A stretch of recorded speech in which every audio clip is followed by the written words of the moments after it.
first webinar of the Pediatric Academy, Spine Academy of India. It's a nascent or a new organization, but it's got the best brains who do, pediatric spine in the country. And though we say it ourselves, we can tell you that this is a non-profit and a pure academic body. And as you can see, we are, pushing forward with some of the topics that are, very, very deformity or very pediatric spine oriented, but are not been covered in our curriculums or even in our regular discussions in our spine formats throughout the year. And we hope to delve on such topics through the year, and we will have face-to-face meetings also coming up. I'm glad to tell you that we've had a superb response because I think our topic and our speakers are stellar. And without wasting much time, let me hand over to tonight's host, Dr. Amit Jhala from Ahmedabad. Thank you, Abhay, for a nice introduction of our society and what we intend to do in the future. So our first meeting or webinar of the Pediatric Spine Academy is on physical therapy in adolescent idiopathic scoliosis. And as you know that this is a part which is quite neglected or new for the Indian subcontinent. And we have got a great two speakers for this first webinar. And I would say that both are one of the most experienced and speakers that we have. We have got Dr. Amy Sbihli. She has got more than 18 years of experience exclusively treating scoliosis. And she has got more than 15 years of training clinicians on how to apply BSPTS methodology or RIGO concept in treating the scoliosis. I just introduced her. She's just passed her from the University of Michigan as for an undergraduate degree. And then she did her postgraduate degree from Washington University Medical School. And at present, she is a North American regional manager and teacher for RIGO concept, BSPTS, that is Barcelona Scoliosis Physical Therapy School.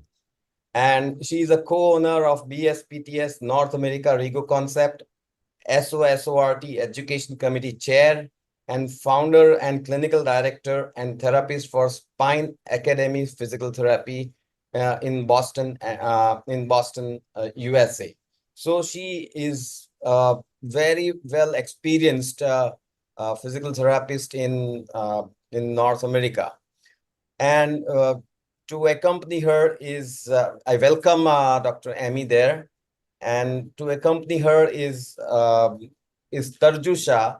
She is known to at least me in this part of India. And she has passed from India and then went to US. And she is doing specialty in pediatric physical therapy. And she is the owner of the Gray Matters Pediatric Therapy with more than 8 years of experience in treating patients with various neurological conditions, pediatric orthopedic conditions, and various genetic disorders. And with a diversified experience and certification in the RIGO concept, she has passed level 1 of the RIGO concept. And probably Amy is her mentor and guide, right? That's right. Yes. Right. Good. And so she is also having outpatient clinical settings in the renowned pediatric hospitals like Texas Children's Hospital based in Houston, Texas. So with this introduction, I think we'll not take much of the time, and I'll hand over for a great talk by Amy. All yours, Amy. Please start. Thank you. While I'm opening up. And we are joined by the Asia Pacific trainer, Rebecca Harding, everyone. Yeah. On the RIGO concept. Yeah. I was just going to share that myself. Let's see from the beginning. Here we go. All right. So thank you for having me. I understand that it's a holiday today, so your diligence to studying on your day off is very commendable. So happy holiday to you. I have a disclosure that I work for RIGO Concept and practice this method, so definitely a bias in my knowledge and training. So we have this historical timeline of knowing about scoliosis for a very long time.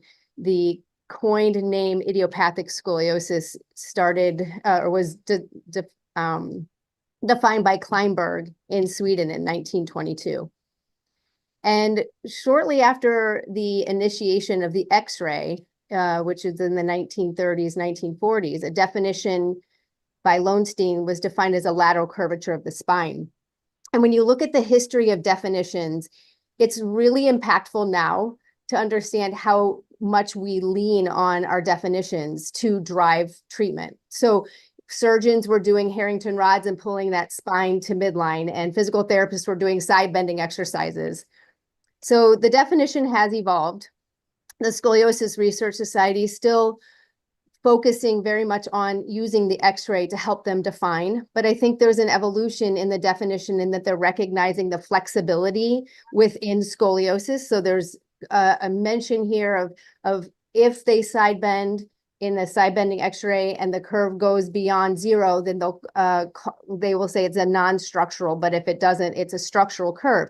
So this lends to the idea of thinking about how even a structural curve, if you take it one step further, has some variability within it. So not all curves have the same flexibility, but moving on to another definition that goes a little deeper into the definition of scoliosis, the World Health Organization mentions the three-dimensional aspect to it, and it mentions the spine and the trunk and all the planes that are impacted. And so this definition has a really nice holistic way of mentioning the structural and the functional aspects that are involved in the definition of what is structural scoliosis. So SOSORT, which is the International Scientific Society on Scoliosis, Orthopedics, and Rehabilitation Team. So you'll hear me say SOSORT several times in this talk. But the SOSORT definition is a complex 3D deformity of the spine and the trunk, which appears in apparently healthy children and can progress in relation to multiple factors during any rapid period of growth or later in life. So this really drives how physical therapists, and I think also orthotists and doctors who have been coming to the SOSORT meetings, I think also are starting to recognize the impact of the soft tissue in how scoliosis may be impacted and the use of the body and how that could be a progressive factor in scoliosis. So both a structural and a flexible component. So when we look at the structural component, we're really thinking about the bones, but physical therapists, we're postural specialists, and we're really looking at how the body responds to the scoliosis and what is maybe being lost in the central nervous system in the process of the body just following the curve instead of maybe cognitively and then hopefully later subconsciously being able to manage the body around the scoliosis in a better way. So clinically, we will do the Adams Ford bend test. We refer out if the angle of trunk rotation using the scoliometer is greater than 5 to 7 degrees. And if we have a referral that we already know is scoliosis diagnosed by the doctor, and we see the radiological outcomes, we will then look more specifically at the X-ray. What's the apex? What's the transition point in relation to the central sacral line to help drive our treatment? So I'm sure you all already are very aware about the anatomy of the apical vertebra and the multiple three-dimensional aspect of its deformity, obliquely, sagittal plane, and frontal plane. So this anterior overgrowth that we see, which causes this postural balancing that allows for that front aspect to be unloaded and with growth continues to grow, is this relative anterior spinal overgrowth that we are trying to limit the compression so that we can limit that progression during growth.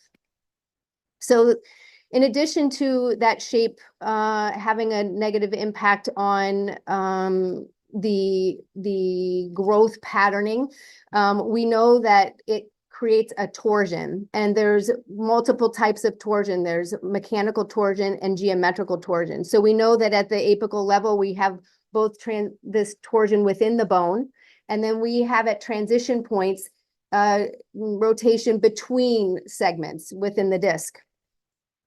The geometrical torsion is really what I wanted to highlight, and that is where through these torsional forces that are happening at the apical level, the spine will leave the axial axis and the spine will rotate and go through the body in a very characteristic way that we see the end result of on an X-ray that we call a Cobb angle. So it starts maybe with just wedging in the axial axis, and maybe with the Adams 4 bend test, you see it, but on an X-ray in this very first, move of the body from this idiopathic aspect that we get this wedging, which we're still trying to figure out, you'll not see a Cobb angle, but the structure of the vertebral bodies are wedged and they are at risk of progression. And once they go through this mechanical torsion, they will go into this traditional expected mechanical torsion. So we as physical therapists are very much thinking about what that path of torsion this apical vertebra is going through and how it's impacting the levels above and below, and also the transition points between different areas of the spine, upper thoracic and the lumbar, if we're just speaking about the traditional right thoracic. So Dubicet has a very important definition that we follow closely in the Rigo concept in our treatment thinking. And it's really deeply the source of what we use to teach and also teach other therapists and also to drive how we treat.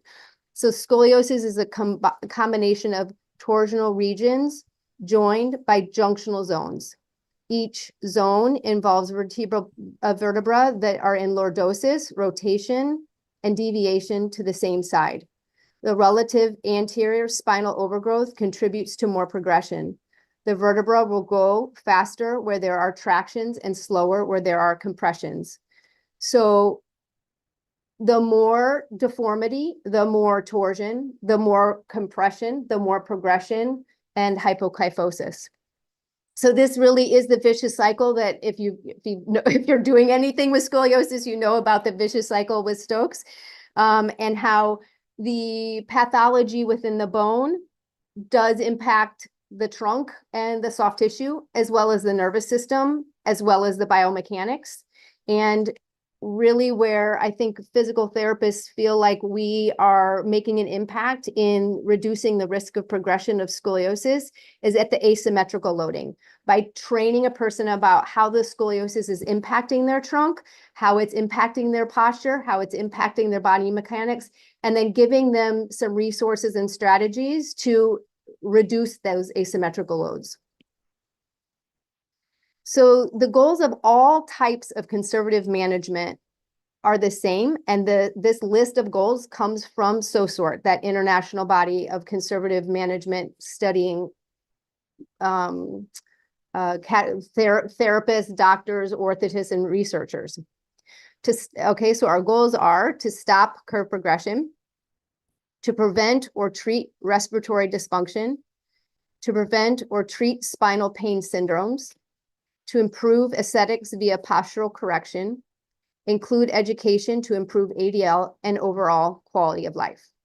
So not to be provocative, but just to point out that the word Cobb angle is not in this list. Not that it's not, of course, all of us want to focus on the Cobb angle as it teaches us a lot through their growth cycle, but there are many other aspects of scoliosis that need to be addressed, and this is what scoliosis physical therapists are focused on.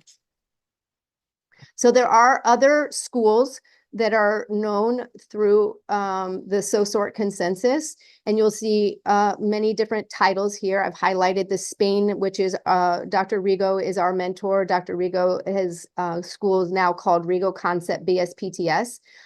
And then the original Schroth method, because it's a very common term used in the research and also just common language, was originally from Germany. It started in 1920. It was within the family, and it grew throughout Germany. But actually, even in Germany, the method itself has been modified. It's been 100 years since the original Schroth method and their family. And with research and evidence-based changes, there have been modifications to all the methods, and none of them are actually the exact Schroth method of the original family. So ISST, when they do their training, I think their therapist will still come out and say the word Schroth trained. But I just wanted to make that clarification because I think there is a lot of confusion about the word Schroth versus Regal concept versus other practices. All of us have the same goal. So the goal of rehabilitation is centered around teaching the patient to achieve active correction of the scoliotic posture, which will facilitate other goals being met. Regal concept specifically is defined as a scoliosis-specific therapy plan of cognitive, sensory motor, and kinesthetic training for the patient to improve his or her scoliotic posture, and the assumption that the scoliosis posture promotes curve progression. Also, to integrate this training and to reproduce a new motor program when they're doing ADLs. So this is not something that a person can learn online quickly or in a few visits. It's something that takes much time for a person to learn and integrate into their life without so much cognitive thinking. So we are working on the flexible component of the scoliosis. So you can see this person standing at rest and with the 3D correction. And this is her actively thinking. I mean, this is more of a mechanical change in this moment, but the goal is this becomes more automatic. So we're working in 3 planes: horizontal, frontal, and sagittal plane to help this person with their correction. And the ultimate goal, again, is changing the homunculus, really changing the central nervous system using neuroplasticity. So Dr. Rigo reports that based on long experience and with the current literature, we cannot expect that PSSE will prevent progression during the riskiest period of growth around peak velocity and an otherwise progressive scoliosis with potential to go over 45 degrees Cobb. So we cannot recommend PSSE as an alternative to bracing, but as a supplement to bracing when bracing is indicated. And also he reports the treatment of progressive scoliosis is a constant and unpleasant lesson of humility, and there are no masters, we are all students. The learning for doctors, physical therapists, and orthotists is a long and often frustrating experience, which, you know, honestly, less frustration and more love, but there are your cases for sure. Okay, so treatment indications, we all PSSE, all types of PSSE go under the same treatment guidelines that were organized for us through the SOSO organization. And this paper is very thorough in giving us guidelines on taking assessment and making critical decision making. There's a high emphasis on the interdisciplinary team. So when you see the patient and you collect your data, that you're connecting with the orthotist, you're connecting with your doctor and making sure that the plan of care is a match with the family, definitely having a heavy weight on the decisions that are being made. The main indication for all PSSE is adolescent idiopathic scoliosis present as an adolescent or as an adult. Other indications are congenital scoliosis, deformities of the sagittal spine. May be treated also with limitations to syndromic and neuromuscular scoliosis, postoperative scoliosis fusion, adult onset and degenerative scoliosis, and with training parents for the infantile and juvenile. Precautions are with spondylolisthesis, inflammatory diseases, osteoporosis, juvenile hypermobility syndrome, osteogenesis imperfecta, and major psychiatric problems. Contraindications would be a reactive scoliosis and a scoliosis that you're trying to treat during an inflammatory disease's onset or aggravated. The guidelines for treatment for the Scoliosis Research Society are a little bit more simple. They have observation, bracing, and surgery. So you see that physical therapy isn't really in the protocol of treatment. Curves that are less than 20 degrees tend to be observation. 25 to 30, I think it's 20 to 25 degrees are observation. Bracing is for patients between 25 and 40 degrees, and surgery is used for patients who are greater than 45 and still growing and maybe over 50 degrees. And there's more literature here in this book about the Scoliosis Research Society's screening methods and what to do with positive screenings.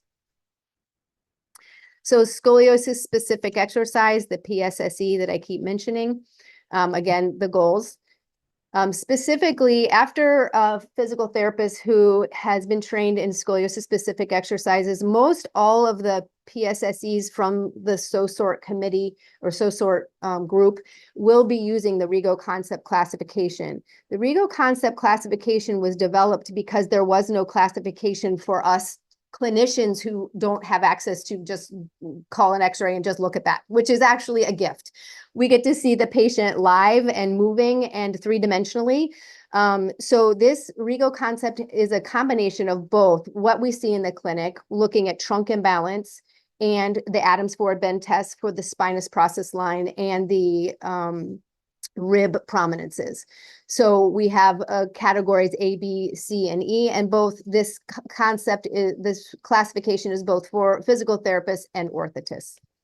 And then we will look at the x-ray and we will confirm, does the x-ray match what we see in the clinic? And we really do look at the clinic before the x-ray, because who knows if the person is breathing in, breathing out, arms up, arms down. The tech told me to put my chest on the wall in front of me. So really there can be many factors in the x-ray that can knock off the transition point or knock off what we're seeing. So we always use this as a secondary to what we're seeing in the office.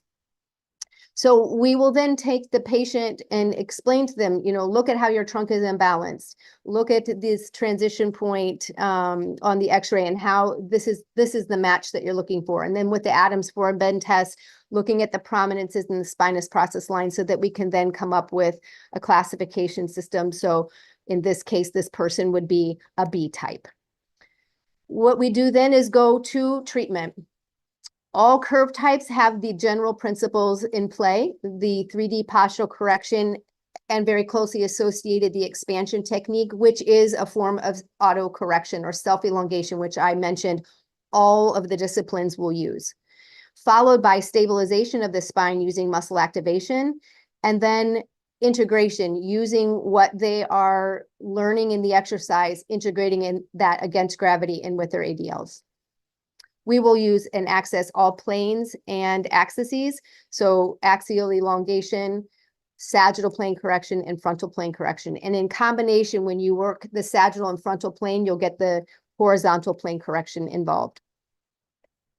So this person is demonstrating to you standing at rest and then standing with self-elongation. And you can see just with self-elongation, she is getting some frontal plane correction. You can just see just purely with self-elongation how she has this translation in the frontal plane that occurred. It's this is an adult, clearly, so we aren't having the same expectations about the horizontal plane with this group.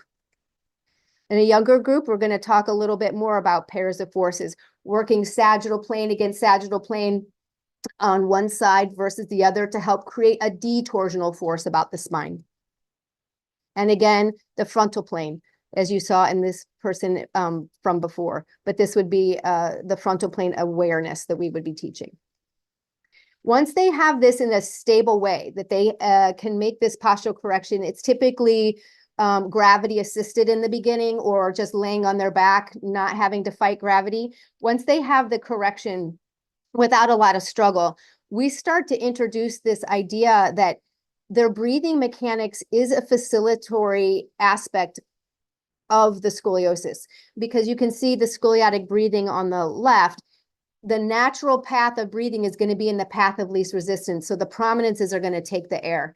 And what is not going to be able to have flexibility and stability are the areas that are not being expanded with each breath. So imagine 12 times a minute, you're taking a breath and you're facilitating that torsional aspect of the scoliosis. So once they've taken up the slack of their system, self-elongation, manage the planes, we'll start addressing, can you can you assess in your own body how your breath is moving within you? And can you start to modify with your breath from the inside out the stiffness and the struggle that you're having here in the front on the right, in this picture on the right, and or on the left, and over time releasing the tissues and modifying. And actually in young kids, are we having the possibility of trunk reshaping because they are less, they're more mobile, they have growing to do? Can we change that over time? So here's some positions, like I said, kind of not in gravity. So this would be a B-type scoliosis. We have the person on their back. We're encouraging lateral expansion. We're encouraging the axial expansion. It's harder in this position for you to see the sagittal plane detorsional forces that we use. Here is another position, gravity assisted, that they're working on these same ideas. Prone on stool, another position, they're working on these same ideas. These tools that you see, a stool, a bolster, those are all just there to help them proprioceptively feel their body when they take a breath. Are they breathing laterally, or are they continuing to breathe in extension, creating that flat back, which is also promoting of more forces negative to what we're trying to do. Sideline, working against gravity at that primary curve, very challenging position. Sitting and standing, very challenging against gravity. They have to really understand their bodies. There are some cases that we can do some overcorrection, but this picture on the right, this is an adult. We're aiming towards neutrality to the best of their body's ability. So PSSE research. One of the major criticisms of PSSE research, or actually the management of PSSE, is there hasn't been enough large-scale randomized controlled studies to support its efficacy. There are a handful of randomized controlled studies that have been completed. Many literature reviews have been completed. I did send out a 4-page reference list that I tried to bold the randomized controlled studies for you. I'm not going to have time in this session to go over all of them, but I hope you can use that for both the literature review and the randomized controlled studies. One of the things that I notice as I'm reading through these articles is the outcomes are really focused on the Cobb angle as the primary indicator of success, rather than what the PSSE treatment goals are, which is neuroplasticity, postural control with ADLs, pain management, quality of life, and breathing mechanics. The SRS is currently funded a PSSE study, and it's underway, and definitely more studies need to be done. I cherry-picked a few studies for you. They're just with this time constraint, I can only do a few. But this is an older study, and these articles are all the really grandfathers of PSSE. These articles are really case studies, maybe a couple consecutive studies, but they're all lower level quality in research standards. But what they were looking at is what were the outcomes at the end of treatment for those who did exercise or did not do exercise. So anybody that was indicated to have a brace was able to wear a brace if they wanted to wear a brace. But what you can see here is the group that that did exercises showed more improvement than the control group that chose not to do exercise. Dr. Rigo and Dr. Weiss did a retrospective that reported that conservative methods of treatment with outpatient physical therapy on an intensive basis and the application of highly corrective braces are effective in reducing the prevalence of surgery in patients with AIS. Ottman did a study in 2005. It was a prospective study. It had 50 people. They did exercise 5 days a week, 4 hours a day, for 6 weeks, and then they had a home exercise program. What was measured was Cobb angle, vital capacity, muscle strength, and they measured these at 6 weeks, 6 months, and 1 year. And in the study, they found that the Cobb angle did decrease and vital capacity increased. Another literature review by Dr. Negrini and Dr. Fusco, also in 2011 as a follow-up, report that all of the studies confirm the efficacy of exercise in reducing the progression rate, mainly in puberty, and or improve the Cobb angles around the end of growth. Exercises are also shown to be effective in reducing brace prescription. In our literature review articles that I sent to you, there is a more updated Cochrane review. So you go ahead and, continue your reading and studying with that newer thing. Future learning for you. Rigo Concepts educational program is not just about scoliosis specific exercise, which it kind of sounds like it after my talk. So I just wanted to share that we also have courses for orthotists, so that we have a bracing component to our school, and also scoliosis management. And for those of you who are interested, next year there will be an online course for medical doctors through the Rigo Concept educational program. I encourage you to look up the SoSort website. On there, you will see a tab for the education. We also have webinars. We have one coming up September 21st, and there's an annual conference. The next one is in Dubrovnik in May of next year. And then, or April next year. SoSort, SRS website is a phenomenal resource. They also have quite a few webinars that are free. And the SRS conference that's coming up in September is in Barcelona. And I wanted to highlight this one webinar for you that was in November of 2020. If you go to the SRS website, you have to go through a couple steps because you have to register for free on this brightspace.com. But this webinar is for free, and it was a really well done webinar with Eric Perrant, who is a researcher and a professor, and he went through all the literature. Maybe a quick review for you. I actually took some of the references from his talk and put them on my reference paper. So if you're a better listener than reader, for some of that information, you might find that helpful. So thank you. I have no idea how long I talked. But I am willing to take questions now or after Tarju speaks. And I just wanted to say, if questions come up even after this time, that feel free to reach out to me. Rebecca is the Asian Pacific Regional Manager for Rigo Concept, so feel free to open up any questions to her as well. She's here, and thank you, Rebecca, for being here. And Gary is our business manager, so you have access to us in many ways. Superb. I think the talk was completely on point, Amy. We were very, very impressed because we didn't know what to expect from the talk. And this, comes on the background of us looking at scoliosis from a very different lens. And you really kind of opened up a third dimension or a fourth dimension in our heads. Amit, do you want to take over? Do you want to take questions now? Or do you want to do it? I think we will have a question for Amy just now. It was a very nice concept, an eye-opener for us that exercises can be done, because more or less what we are doing is, if it is less than 25 degrees, we just keep observing. From 25 to 40, we just do bracing, but we don't advise as such a lot of exercise programs. So that's the point. So can you just tell me what are the exact exercises program that you give to the patient, for how long they have to continue? Because this is the whole progress. The scoliosis is going to progress from maybe the adolescent age group 12, 13, and it will just go on till 17, 18.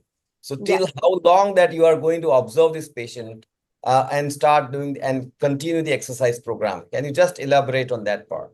Yeah, I think, well, again, it's an art, because if you would have asked me this as a new student, I would say it's going to take me 6 months to train a person to do and to understand, because I was finding my words and finding my way.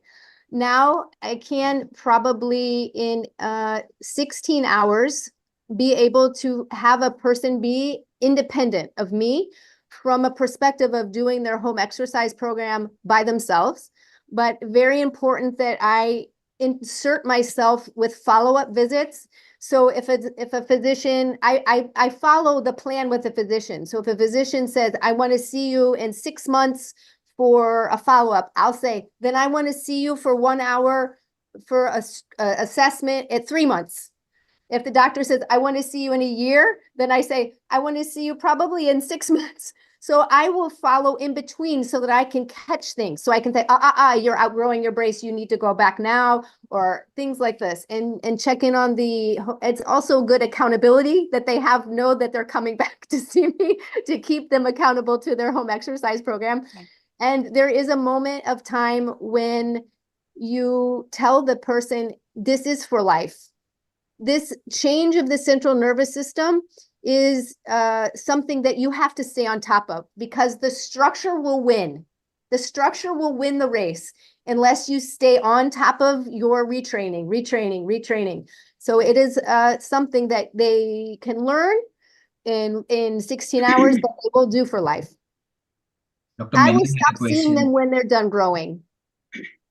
Dr. Menon had a question, followed by Pankaj. Yeah, Amy, that was an excellent lecture. I Thank just want to ask you two situations where these exercises might be applicable. Is it applicable for shoulder imbalance? If you have a shoulder asymmetry, is that applicable? That's question number one. And you mentioned post-operative situations where you could use it. Could you use it for trunk decompensation as well? That sometimes happens when you do things like selective thoracic fusion and all that. Is it applicable? Yes. Okay. So for the shoulder is imbalanced because the scapula is being impacted by the rib rotation. So yes, this is a consequence, an outcome because of the rib rotation. So yes, it's part of the treatment that we address that shoulder imbalance.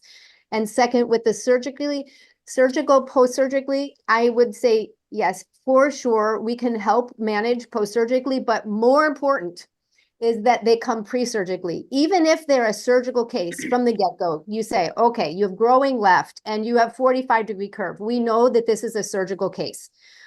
But let us give you education about your posture before surgery. Let's get you understanding length, strength of your body prior to surgery. So when they come out of surgery, they don't use the transition point and they don't get the junctional zone problems.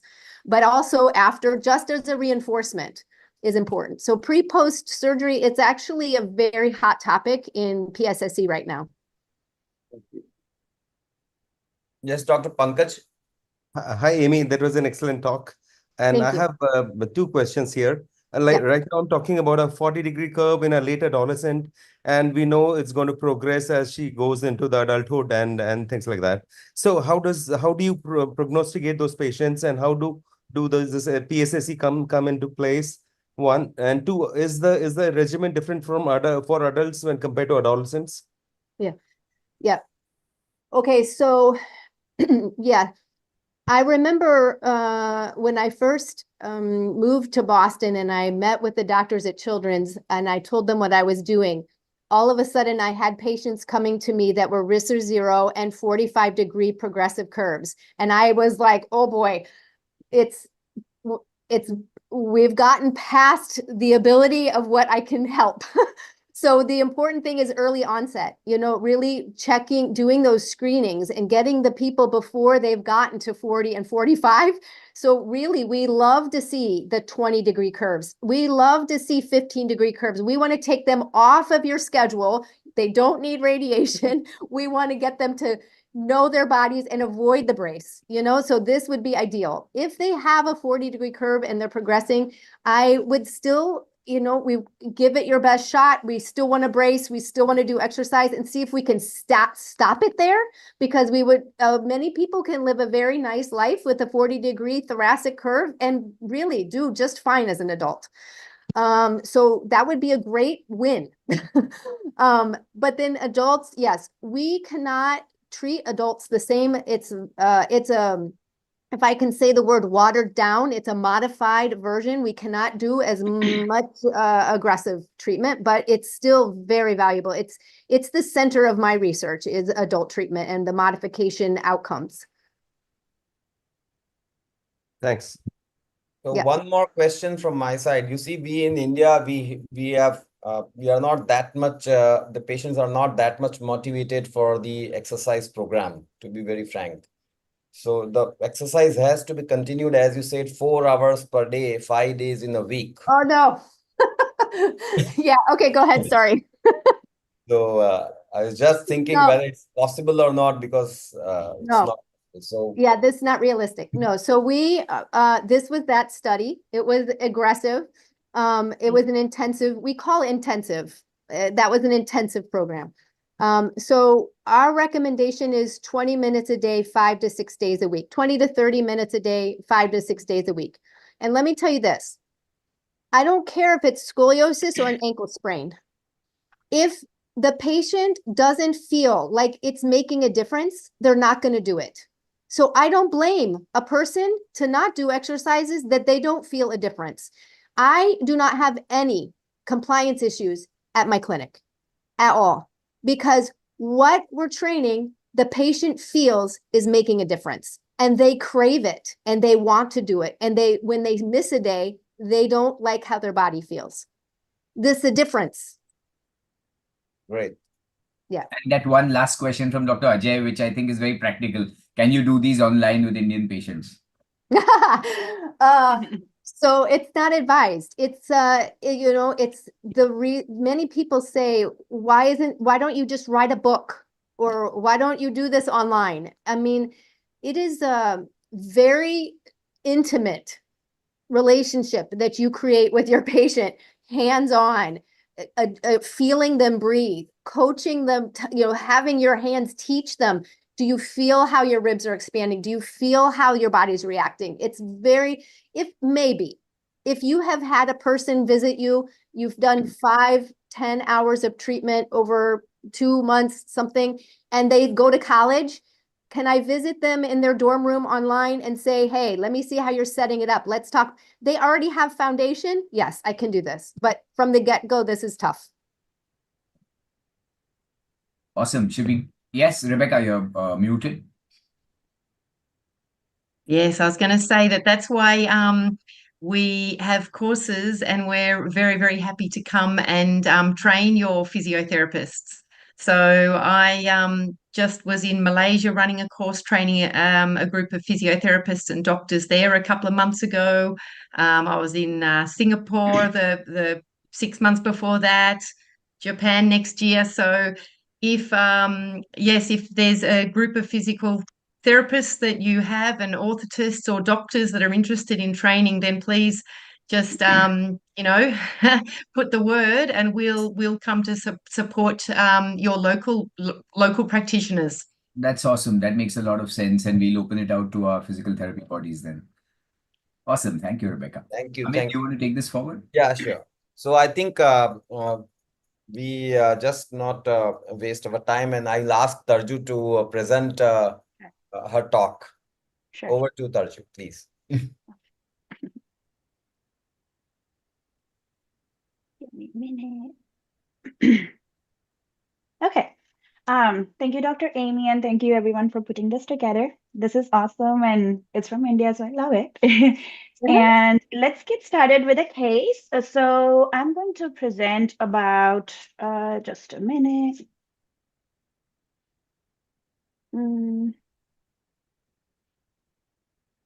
My slide is not changing. Just a minute. Okay, yeah.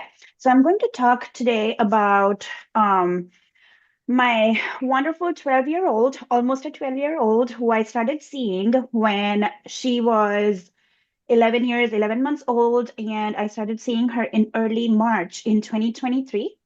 And I know Dr. Amy just stated that Cobb's angle is not exactly what we are always looking at, although it makes a difference. And this is one of the most objective evidence of, how the treatment worked. But there are many other aspects that we are going to, of course, look at, including how the quality of life of the patient changed before and after. How much did the endurance change? Let's say the patient wanted to walk for a mile, and she was not able to after 2 blocks just because, she started complaining of having severe back pains, So that's what we're going to look at. But this is one of the most evident objective information that we have, like how the treatment worked. So when I started seeing her, the patient's RESA score was 45.6 right thoracic, and she had left lumbar 21.2. And in amount of 4 months, we were able to change it to the right thoracic that was 34.6 and left lumbar 13.2.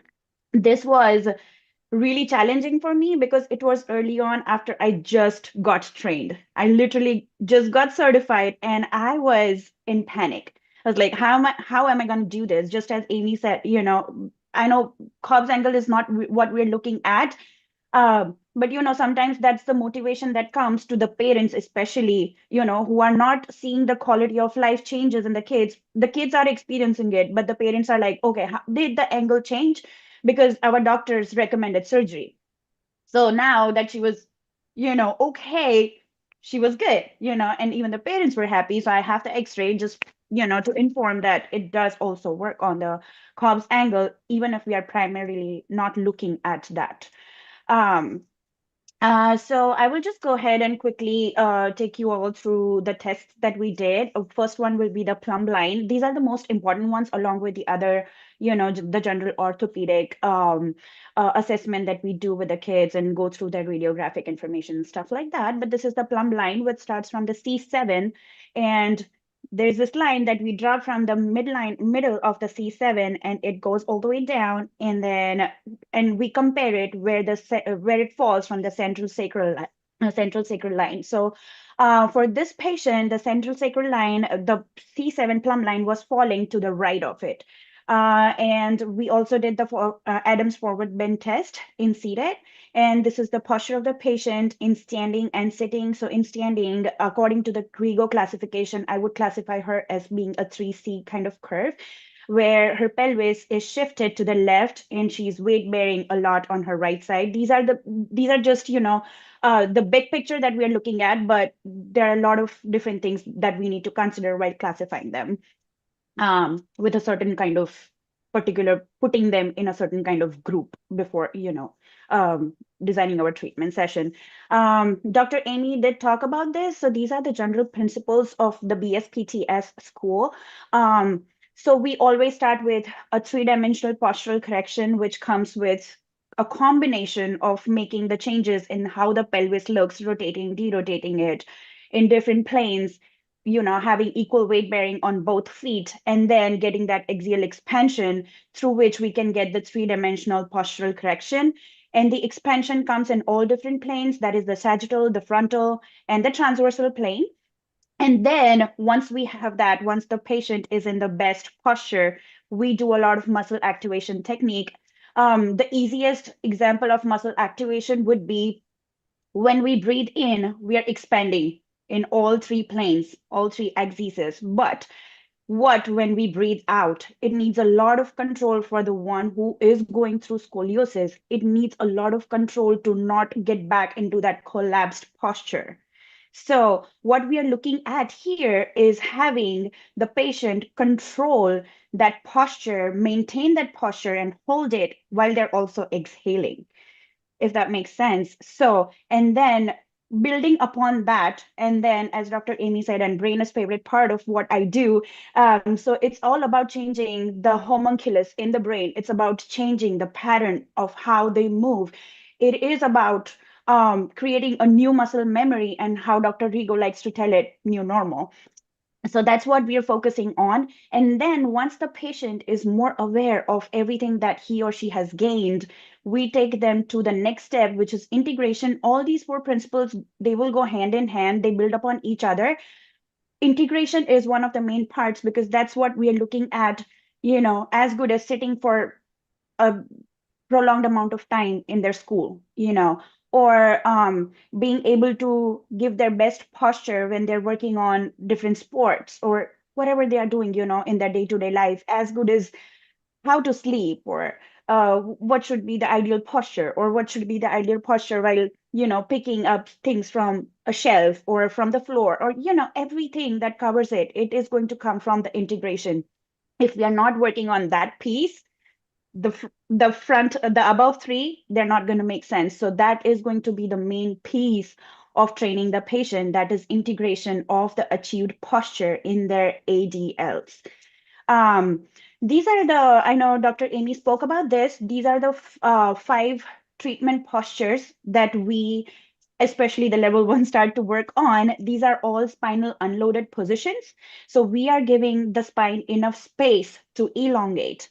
And these are the 5 basic positions. That is the full or semi-hang. As you can see, the patient is, hanging on the bar.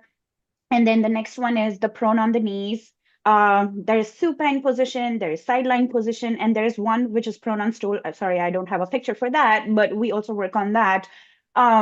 So what we do here is in the spinal unloaded position, we are using the gravity. We are using the rice bags. We are using belts to make them come into the best possible posture. And then once they are into that, we are also working on, as we said, the expansion and the muscle activation in all these different positions. Sometimes we are using muscle activation, such as, we are doing isometric shoulder tractions. We are working on pulling and pushing of a bar or the floor, and we are working on all those muscle activations when they are in these particular positions. We can also use a lot of mobilization techniques, especially when they're prone on their knees. So, just mobilizing their rib cage and their spine to get the best posture. Now that, because in this position, we are going to traction the spine out, we are going to elongate it as much as it can to its full capacity. So we are going to get a lot of space to do also those mobilizations. So that's what we also work on, along with a lot of different things that we do work on. And here comes the best part of it, the functional training. It is my favorite. And as you can see in the picture, the left one is the day one of that kit, and right one is after we did a lot of, postural training, applied all the Rego concepts on her. And this on the right is not me telling her to do anything. And it's not even her doing anything. She was just effortlessly doing it. She has been sitting like that, So that's how it changes how the kid is thinking about, or how the kid's brain has changed in a certain way. And that brings them to their new normal. So I asked her, I was like, are you making any changes to it, or is it just happening? And I saw it building up, for a couple of months, and this is what we got. So it really changes, and we are posture experts, as Amy said. So yes, we are working on the posture. So if you can see, I think Dr. Nene asked this question about the shoulder asymmetry, or was it somebody else? I don't remember. Yeah, But doctor. yes. So as you can see here, towards the left, we are also working, you can see the difference between the scapulas, you can see the difference between how the shoulders look. You can see how the weight bearing has changed from just that asymmetrical loading of one side of the head and the spine, you see, and now she's correcting that pelvis to bring it to a more neutral position. So we are working on all those things, and now this is her new normal. So that's what, the change was. Um, Along with that, I tried to do some, maintaining this best posture and giving her more of, come across the more realistic expectations. So it's like we worked on squats, we worked on standing marches, we worked a little bit on the treadmill just to see like if she's maintaining her posture or not. Because obviously I'm not going to go to her school and watch her walking. So I was like, okay, let's try the treadmill. So we did that. So yeah, you can see like how wonderfully the patient has changed the way she looks. That brings me to the end of my session or end of my presentation. But I just feel like what has helped me, the key takeaways from what my treatment session looked from those 4 months, is the maximum benefit that I see, because she's a teenager, she goes to school, she's one busy person, more than maybe the president of US. She has to do this. She has a list of things to finish up. So I was just able to see her once a week for 1 hour sessions, and the rest came from her being adhering to the home exercise program. She was on it, and the parents were on it, and she was like, more because she wanted to wear fancy clothes, and she was like, what about my posture? I don't look that good. And then of course, with it also came a lot of trouble with breathing, also came a lot of trouble with headaches, neck tension, all those things. And of course, they are doing their assignments and stuff. So she has a busy life, and we were able to ease her through those, day-to-day activities. So I think that is the key takeaway. Like any patient, you have to make sure that they are adhering to their home exercises. And it comes only once you feel confident that patient is going to be able to do it, or else it can really go wrong, whatever they do. So I always tell them to, send me pictures or videos of what they're doing at home to make like, their own tables, like, okay, this is what we're going to work on. Because obviously the patient is not going to be able to work on all 5 positions in just one day. So maybe spread it out to 5 days a week and work on whatever they can. If they're really tired, just do the hang, but do something than nothing. So that's what we worked on. And then I feel the patient was, at least we were able to improve the quality of life of that patient. And as you can see from the X-ray also comes the, evidence from the X-ray and other objective measurements such as, her breathing or her vital capacity and things like that. So yeah, I think it makes a huge difference, and all thanks to Amy for for training me in such a wonderful way. So yes, and for you all to give me this opportunity to speak. I hope this gives you a better picture of how the real case scenario looks like. Thanks, Tarju. That was great, and it really, gave us great visuals. So this kind of, like I said, opens up another dimension in our, in our mind. So I was curious to ask you an uncomfortable question. What's the failure rate? Like how many patients that come into your clinic, you would think Failure, that, well, this is not working for me, and this is not working for them. right. And do you have any specific triggers that are, pushing them towards a failure, barring, For barring sure. Yeah, consistency? for sure. I think for me, Amy has a lot of experience doing this. For me, I would say, I'm limited when it comes to my real life experience, not in the terms of like, mostly number of patients that I see. I just opened up my clinic a year ago, and that's when I started seeing really a full caseload of, too many scoliosis kids. Especially because we are talking about the adolescent. I think they're really, really worried about how they look.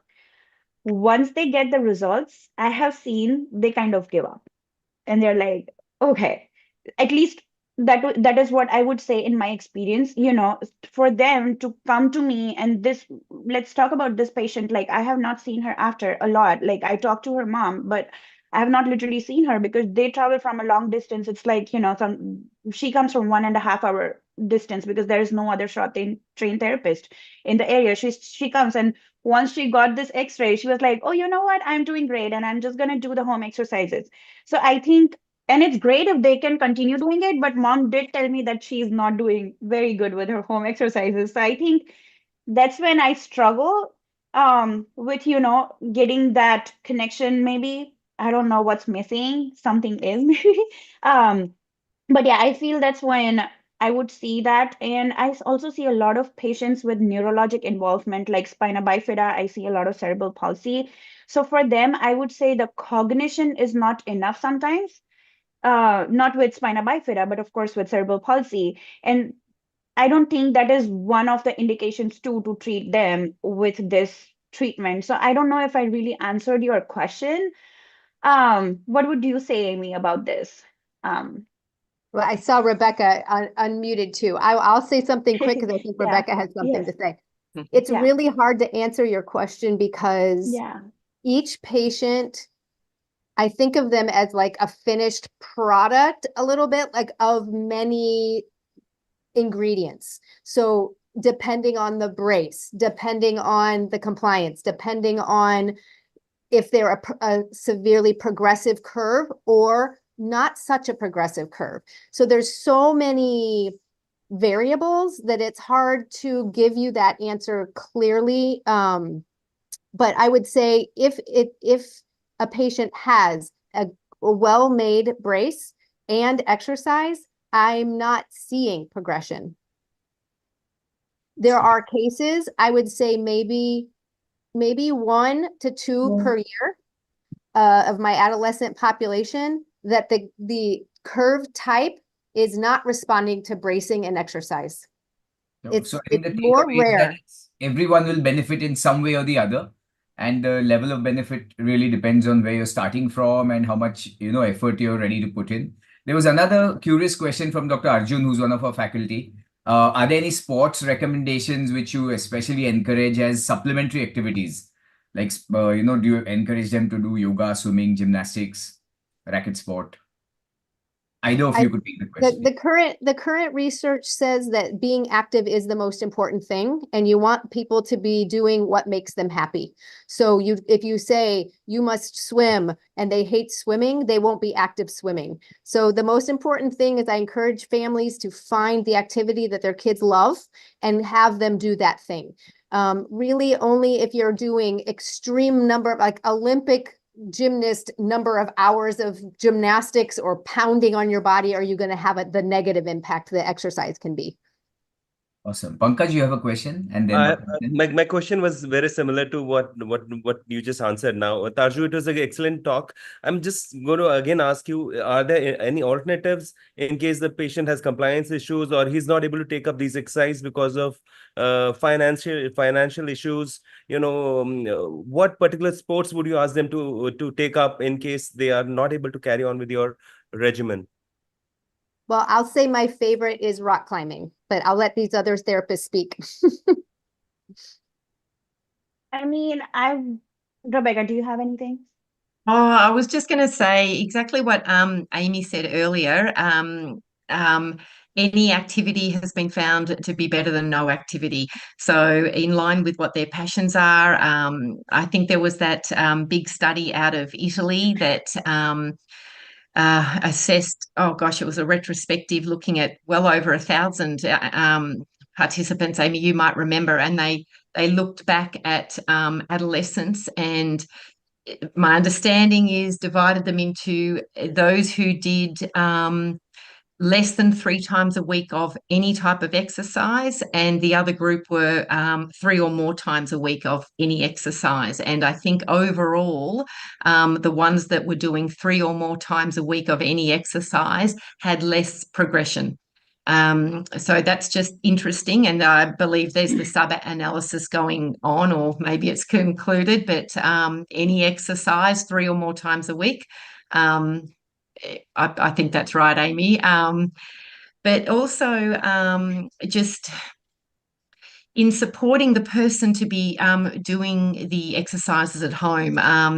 I mean, I do a lot of voice recordings. When I have the person learning initially in with me, I'm recording me coaching them with the exercise. So when they're in their early days and they're going at home and they're by themselves, they can press play on their phone and they have my voice talking them through how to set up and actually then get going with the exercises and what to think about. So I'm there with them, and they know there's a start and a finish, and that's quite invaluable. But also with the bringing it into the integration. So setting things up like putting a sticker on the mirror where they brush their teeth every morning and every night, as a reminder for them to sense the activation in their body, so they're not just hanging in their curve. The idea is we're trying to get a flow on awareness that they're just lifted up in the direction of correction. And I know we say the word correction, but we're not thinking about it in the same way as you guys, where you're thinking correction is straight. We're thinking of the direction of correction, which is the direction of drawing them up out of the way that the scoliosis is going, and in that way we can lessen the strength of the direction of the scoliosis, and the factors of we're just hanging in it makes sense that can be a factor that leads, encourages it. Perhaps I sometimes describe it to my clients as, if you're a boat and you've got all the sails up and there's a steady wind going and taking you to scoliosis land, okay? And if they're a more progressive case, it's a really strong wind, and we're going to need something like a brace to be trying to steer the direction away. And if it's, not so highly progressive, or whichever stage they're at, they're on this path to scoliosis land, and what we're trying to do is teach them these maybe cross breezes, to just be lessening the power that is steering them to the scoliosis, and just trying to influence that and just keep it away from that as much as we can. So Yeah.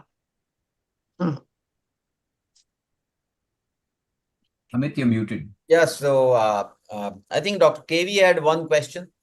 Yes, again, a very impressive talk. Thank you very much indeed. My questions were twofold. First of all, it's very obvious from the images that you presented, the trunk symmetry has significantly improved from the pre-treatment to the post-treatment. The first question is, do you have any measures for trunk symmetry before and after in terms of shoulder levels, scapular levels, I can flank send, symmetry, yeah, I can pelvic send levels, out. etc.? Yeah, sure. I can send out. I had just had 10 minutes. I was able to just share what I was able to cover within those 10 minutes, but I do have, the measures. So if you want, I can share it with you all for sure. Okay. And the second question was, again, you mentioned that a lot of patients in your practice are disabled by back pain and neck spasm and neck stiffness and neck pain and things like that. That's very interesting you said that, because my deformity practice is almost entirely adolescent idiopathic scoliosis. We operate between 40 and 75 patients every year, and we treat a whole bunch of them non-operatively. And it's exceedingly rare in our practice to see a scoliosis girl having a back or neck pain as such. Some of them do have discomfort. Some of them have, at the end of the day, they complain of vague aches and pains in parts of the body, which is possibly because of mechanical imbalance or the muscle asymmetry and things like that. That's understandable. But I have yet not seen a patient, at least in our population, AIS patients complaining of back pain or neck pain, disturbing their quality of life. Their quality of life is largely related to the cosmetic impact of the deformity. They find it difficult to go around and play with other children of their age because of their body image and their awareness of their body image and things like that, but not back and neck pain, at least in our population. I'm Okay. sorry, I have to go. I have to drop. Thank you too Yes. for staying and taking over, but I have somebody here to see me. So it was very nice meeting you all. Have a nice evening. Okay. Yes. Thank Bye, you, Amy. Amy. Bye. Thank you for being with us. Yeah, thank you. Bye-bye. Great. And Hi. maybe at this point, yes, Rebecca. Yes, I might just have a comment about that. And I agree that if somebody says that if there's a teenager who says they have pain, I don't think, oh, they might have scoliosis. I totally agree. They have like any adolescent, scoliosis or not, might have a pain like any person. Anybody who has a spine can have a pain, right? So yeah, I kind of approach it and explain it that if your spine is where it is and there's not the spinal support and you're just hanging and winding up, or the biomechanics aren't right, then that can be pain provoking. But scoliosis itself, yes, in a teenager is not necessarily linked with pain. And I hear you with it's very often, especially what you would be seeing with the very pronounced curves, that's where it's going to be impacting them choosing to not participate in a lot of things.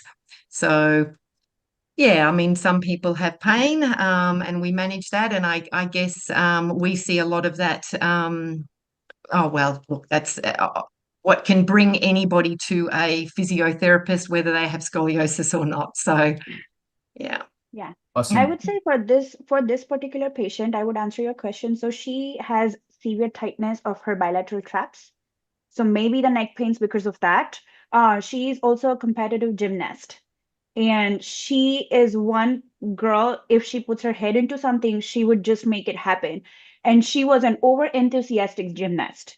So maybe she was putting a way more stress than she is supposed to be with that 45 degrees of curve. She was at the period of max growth. Research went from 0 to 1. So maybe that's why. And sometimes I just feel like they build on that, and they sometimes might be exaggerating. I don't know. Because they're typical teenagers, they want the attention, so they might be exaggerating. But also we need to be mindful about how the school system is here. They are sitting for 1 hour in one class and they don't stand up for that 1 hour. So maybe that is she's always in that bent posture. And then she was going to the traditional physiotherapy, and she did it for about 6 months, where she was laterally bending her spine without giving any three-dimensional axial expansion to her spine. So she was just constantly doing that stretches and that side bending. And that could have led to where, she was experiencing those kind of pains because it was maybe crushing her spine even more. So that's at least but it's subjective, so we don't have a definite measure of that for sure. Awesome. I think for want Awesome. of time, Amit, should we Yeah, wind yeah. this? So we just wind it up, and we had a very nice discussion from Amy, Rebecca, and Tarju. I heartily they have given a very nice talk and given openness into our system, where we have to also focus on the exercise therapy along with the brace. And I thank all the three speakers, and over to Abhay for our next program. Yes, of course. Thank you all three of you all, because you really put this in a very succinct and a very user-friendly manner for surgeons. So, and as a lead up to to the future, we hope that you stay engaged with the society, because we're going to need your help on many counts, and maybe this could open up an opportunity to have a physiotherapy seminar in India for just trying to train our therapists also. We have a bunch of great therapists working with us, and all they need probably is some direction. So thank you for that. And Amit, thank you for getting this together, because it was your handiwork and the topic is of your choice, and I think this turned out beautifully. Thank you, Jesco, our industry partners, for providing us with great implants for surgery. So and sponsoring this session also. And I think most importantly, because of the interest that this one has drawn, we are going to move to the next topic also on this in the same bracket, which is bracing and scoliosis. And the tentative date for this is the last Thursday of the next month, which is 26th of September. Again, about the same time, and we hope the same speakers also are engaged, aside of some other people. And this is going to be after the SRS meeting in Barcelona, where many of us will be there. So maybe we can meet in person before that.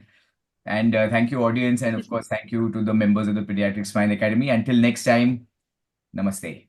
Namaste. Bye. Thank you so much. Bye-bye. Thank Thank you. Yeah. Thank you. Thank you. Bye-bye. Bye. Thanks for having us. Bye-bye. Thank you. Bye-bye. Thank you. Bye. Thank you. Bye. Yeah. Take care. No.